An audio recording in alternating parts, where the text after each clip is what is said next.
दोस्तों नमस्कार। दोस्तों 2011 में अन्ना हजारे के कंधे पे चढ़ कर के अरविंद केजरीवाल ने रामलीला मैदान में इंडिया अगेंस्ट करप्शन नाम का एक आंदोलन किया था। उस समय केंद्र में मनमोहन सिंह की सरकार थी और सोनिया गांधी सर्वेसर्वा थी। 2009 में इलेक्शन के बाद मनमोहन सिंह की सरकार के खिलाफ परत दर परत रोज कुछ ना कुछ घोटाले खुल रहे थे। उसमें 2G स्कैम, CWG स्कैम, कोल स्कैम, ये सारे के सारे स्कैम खुल रहे थे और उसी चीज का फायदा उठा करके अन्ना हजारे ने अरविंद केजरीवाल के साथ मिलकर के एक जन लोकपाल आंदोलन किया था। अन्ना हजारे ने रामलीला मैदान में इंडेफिनिट फास्ट रखा था। काफी दिनों तक वो आंदोलन चला और उसको काफी समर्थन मिला क्योंकि जनता कांग्रेस के भ्रष्टाचार से बहुत दुखी थी। जब आंदोलन खत्म हो गया तो उसके बाद अरविंद केजरीवाल ने सोचा कि चलो भाई ठीक है, अब तो पूरे भारत में मेरा नाम हो गया है, सब लोग मुझे जानने लग गए हैं, तो एक राजनीतिक पार्टी बनाई जाए। और इसी क्रम में अरविंद केजरीवाल ने एक पॉलिटिकल पार्टी बनाई जिसका नाम आम आदमी पार्टी था। उसका निशान उन्होंने झाड़ू लिया।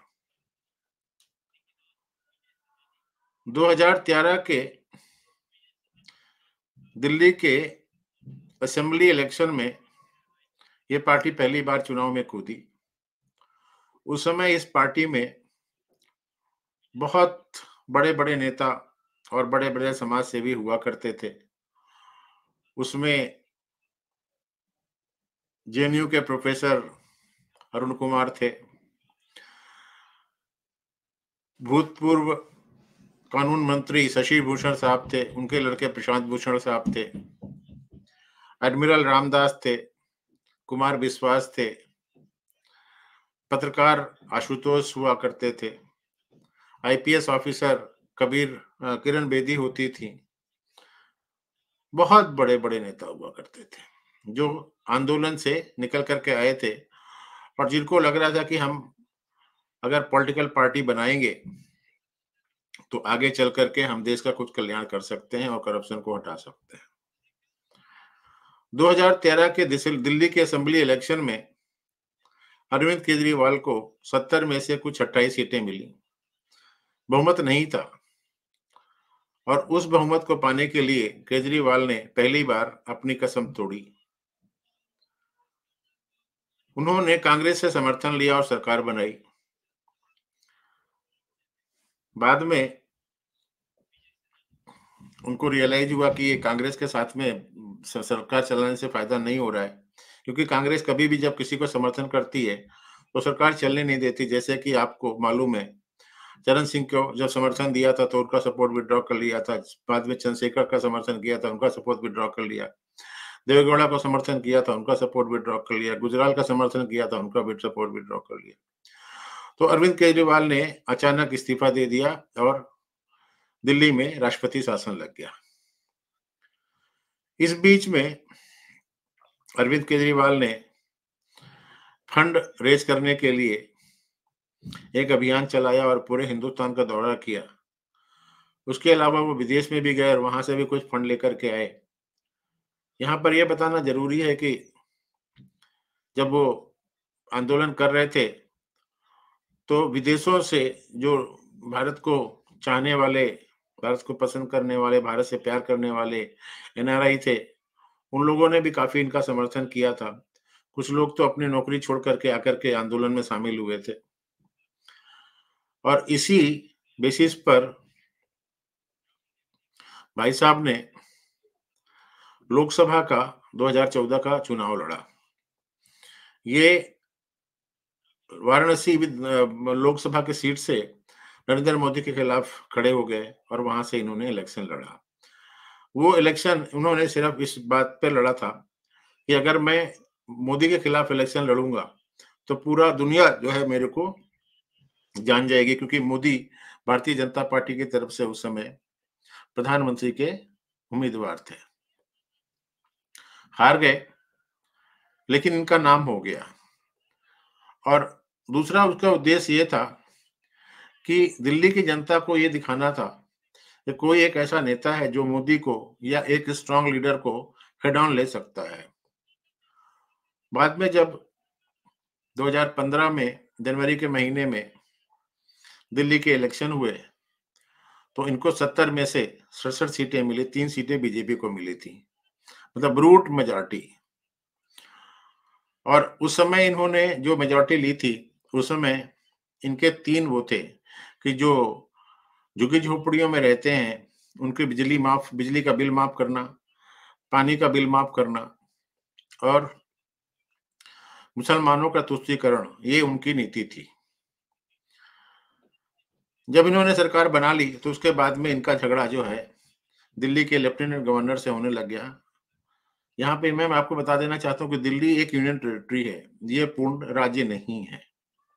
और इसीलिए ये लेफ्टिनेंट गवर्नर उस समय यावर जंग साहब थे, उनके साथ में हमेशा लड़ते रहते थे। 2020 के आसपास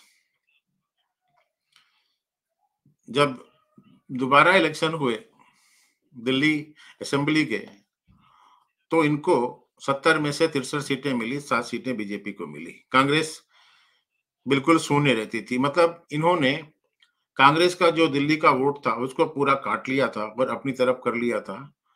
दिल्ली की जनता भी कांग्रेस से तंग हो गई थी। 15 साल तक वहां पर शीला दीक्षित थी, तो उनको अल्टरनेटिव मिल गया था कि चलो ठीक है, हमको बीजेपी को वोट नहीं देना, तो कम से कम हमारे पास में एक अल्टरनेटिव है। और इसलिए वो अरविंद केजरीवाल की पार्टी आम आदमी पार्टी को देते रहे। 2020 में जब दोबारा ये मुख्यमंत्री बन गए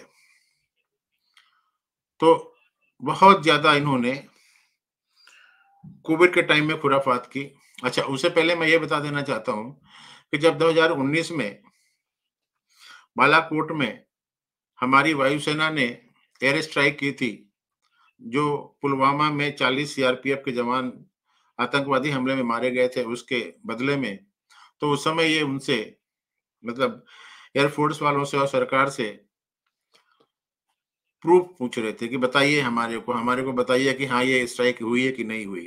क्योंकि उस समय इनके मालूम था कि 2019 में अगर ये एयर स्ट्राइक करेंगे और हम उसके ऊपर कुछ उँगली उठाएँगे, तो मोदी साहब को 2019 के जो पार्लियामेंट के इलेक्शन थे, उसमें वोट नहीं मिलेंगे।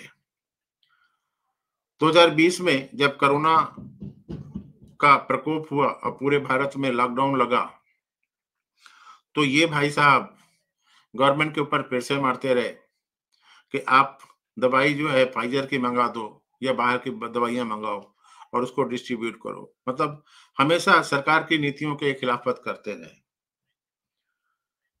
इसके बाद 2021 में इन्होंने, जब कोरोना था और लॉकडाउन लागू था, उस समय दिल्ली की जो शराब नीति थी, एक्साइज पॉलिसी जिसे बोलते हैं, उसको बदल दिया। और उसकी बदली करने में इन्होंने जो साउथ की लॉबी थी, आंध्रा तेलंगाना की लॉबी थी, उनसे कुछ रिश्वत ली और उनकी सुविधा के हिसाब से वो पॉलिसी बनाई। एक्साइज मिनिस्टर उस समय अरविंद केजरीवाल की पार्टी के deputy chief minister Manish Sisodia हुआ करते थे। जब एक्साइज पॉलिसी में लगा कि दिल्ली की सरकार को कुछ घाटा होने वाला है और उसकी शिकायत लेफ्टिनेंट गवर्नर को की गई, तो उन्होंने वो केस सीबीआई को दे दिया। और उसके बाद सीबीआई ने जब केस दर्ज किया और आगे बढ़े, तो उन्होंने मनीष सिसोदिया और दूसरे जो लोग इन्वॉल्व थे उसमें, बिजनेसमैन, उनको अरेस्ट किया। अल्टीमेटली मनीष सिसोदिया को सीबीआई ने अरेस्ट किया, बाद में ईडी ने उनको फरवरी 2023 में अरेस्ट किया। उस केस का इन्वेस्टिगेशन आगे चलता रहा और अक्टूबर के महीने में संजय सिंह, जो सुल्तानपुर के हैं और इनके लठैत कहलाए जाते हैं, राज्यसभा के संसद सदस्य थे, उनको भी अरेस्ट कर लिया गया। उसके बाद जो तेलंगाना के चीफ मिनिस्टर थे चंद्रशेखर साहब, के सी चंद्रशेखर राव, उनको भी, उनकी लड़की को, के कविता को भी जनवरी या फरवरी के महीने में अरेस्ट किया इन्फोर्समेंट डायरेक्टरेट ने prevention of money laundering act के तहत। मनीष सिसोदिया ने सुप्रीम कोर्ट में अक्टूबर के महीने में बेल एप्लीकेशन डाली थी और उस बेल एप्लीकेशन को निरस्त करने के टाइम सुप्रीम कोर्ट ने बोला था कि इसमें जो 338 करोड़ रुपए का घपला दिखाई दिया जा रहा है, वो पैसा कहाँ है। जब ईडी के वकील ने उनको बताया सुप्रीम कोर्ट को कि ये पैसा जो है गोवा के और पंजाब के चुनाव में खर्चा किया गया है, तो सुप्रीम कोर्ट ने पूछा, फिर आप आम आदमी पार्टी को इस केस में एक्यूज क्यों नहीं बनाते हो। जब सुप्रीम कोर्ट ने ये सवाल पूछा तो एनफोर्समेंट डायरेक्टरेट के वकील ने उनको बोला कि हम इसको बनाने वाले हैं। और उसके बाद में अरविंद केजरीवाल को आम आदमी पार्टी का कन्वीनर होने के नाते, संयोजक होने के नाते 2 नवंबर को पहला सम्मन दिया गया। उस समय अरविंद केजरीवाल ने एनफोर्समेंट डायरेक्टरेट को सम्मन के जवाब में बोला कि अभी मैं विधानसभा के इलेक्शंस में बिजी हूं। उस समय विधानसभा के इलेक्शन चल रहे थे, छत्तीसगढ़ के, मध्य प्रदेश के और राजस्थान के इलेक्शन थे, तो उसमें मैं, तेलंगाना के भी थे, तो उसमें मैं बिजी हूं और चूंकि मैं स्टार कंपेयरर हूं तो इलेक्शन खत्म होने के बाद में मैं आऊंगा। एनफोर्समेंट डायरेक्टरेट ने इलेक्शन खत्म होने का इंतजार किया। 3 दिसंबर 2023 को रिजल्ट भी आ गया। उसके बाद भी एनफोर्समेंट डायरेक्टरेट ने इनको जनवरी में बुलाया। जब इनको बुलाया तो इन्होंने बोला कि मुझे विपासना के लिए जाना है और मैं विपासना के बाद आऊंगा। ये विपासना के लिए होशियारपुर चले गए। इसमें इस बीच में मैं ये बताना चाहता हूं कि 2022 के पंजाब के असेंबली के जो इलेक्शन हुए थे, उसमें आम आदमी पार्टी कांग्रेस पार्टी को हरा करके, मेरे ख्याल में 110 की सीटें हैं, उसमें से 93 सीटें ला करके वहां पर ब्रूट मेजोरिटी लेकर के आई थी। मतलब वहां पर भी वो कांग्रेस का पूरे वोट खा करके और अपनी सरकार बना ली थी और वहां पर भगवंत सिंह मान जो है मुख्यमंत्री बन गए थे।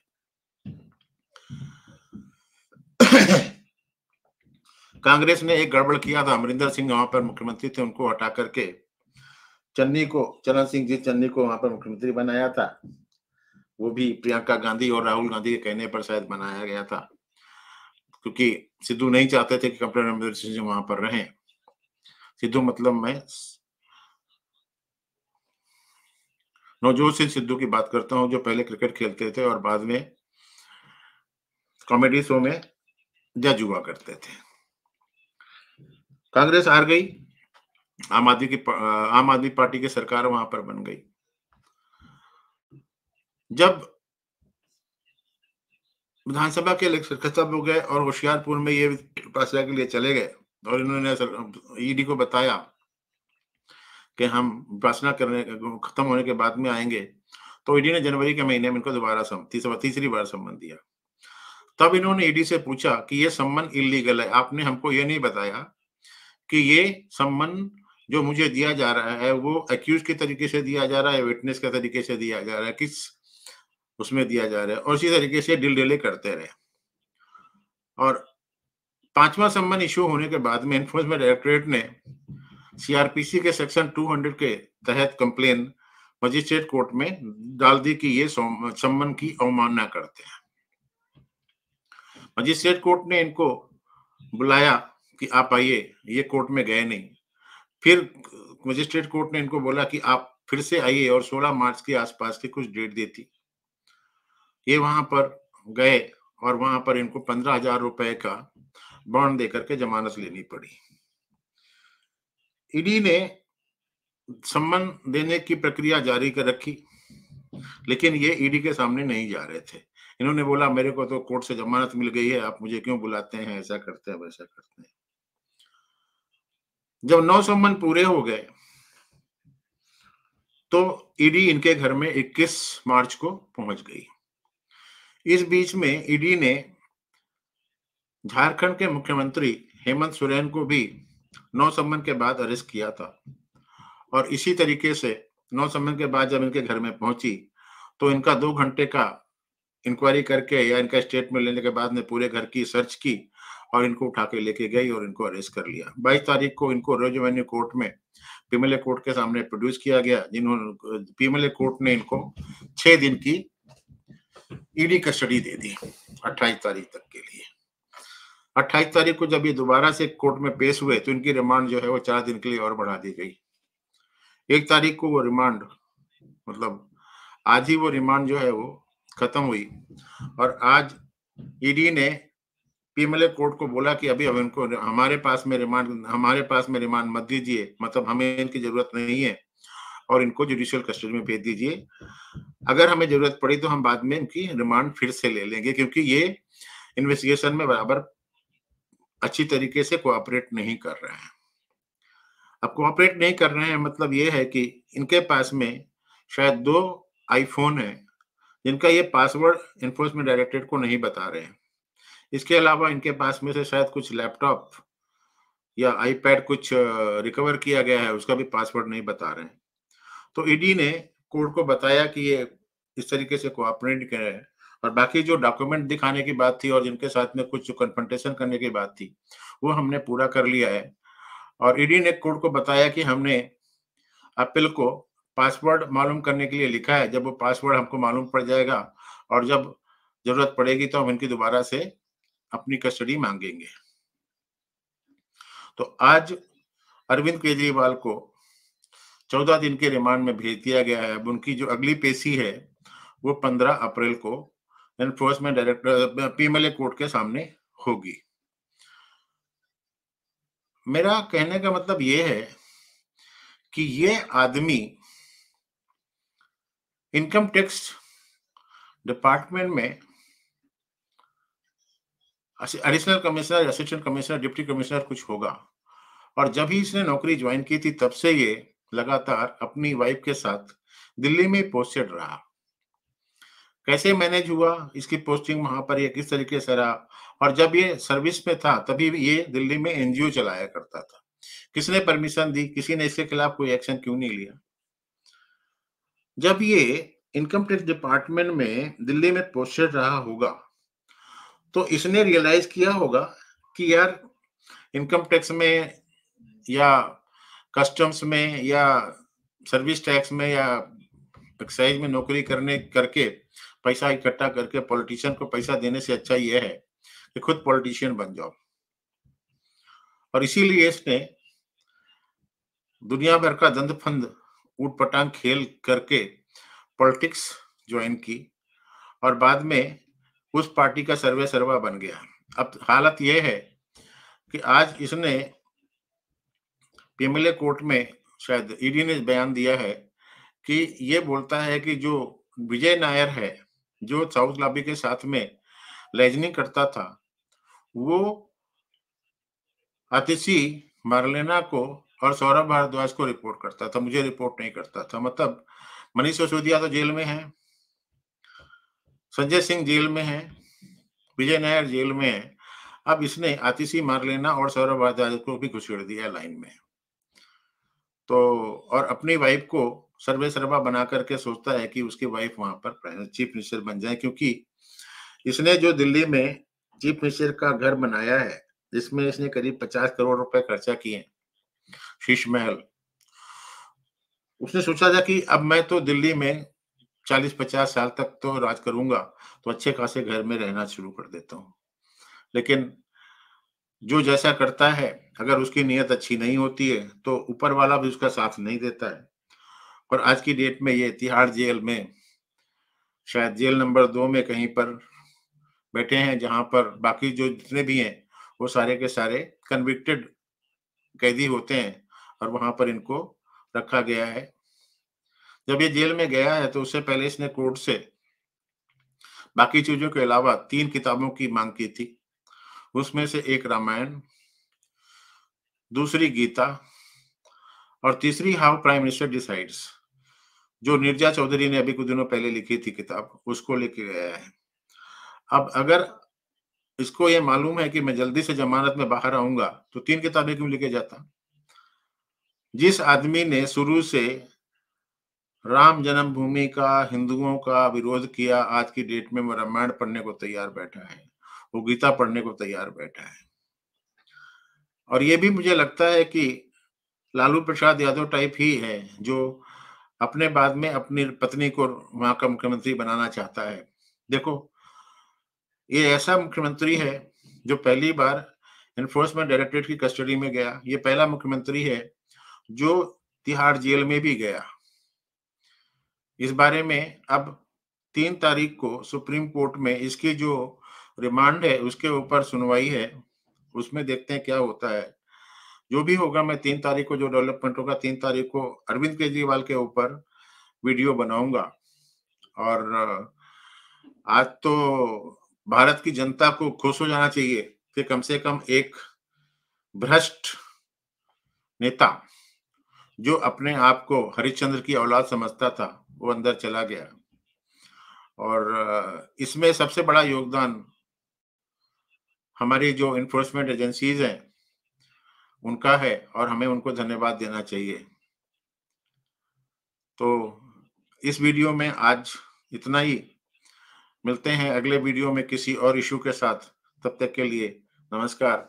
आपसे प्रार्थना है कि आप मेरा चैनल सब्सक्राइब कर लो, मेरे वीडियो को लाइक करो और शेयर करो, और अगला वीडियो पाने के लिए आप बेल आइकन दबा दो। अगर हो सके तो मेरा सपोर्ट करने के लिए आप मेरे चैनल की मेंबरशिप भी ले सकते हो। धन्यवाद, नमस्कार, जय हिंद।